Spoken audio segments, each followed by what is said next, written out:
Paano po natin magagawa, mataguyod ang ating sagutin na hinahanap sa atin ng ating Panginoong Diyos na ating gawin? Pakinggan nyo, bayaan natin si Apostol Santiago sumagot.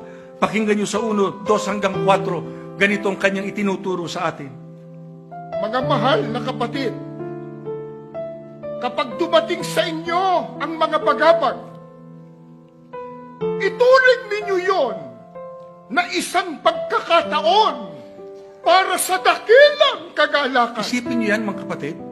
Ang sabi sa atin ng mga apostol, kapag kaanya dumarating sa inyo ang mga bagabag, hindi ang dapat gawin ay mawala ng pag-asa.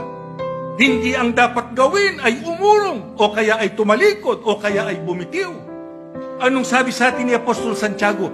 Ituring ninyo iyon na isang pagkakataon paraan niya doon sa dakilang kagalakan. Ano dahilan at sinabi niya yan? Tuloy. Sapagkat kapag ang inyong pananampalataya ay sinusubok, Tuloy.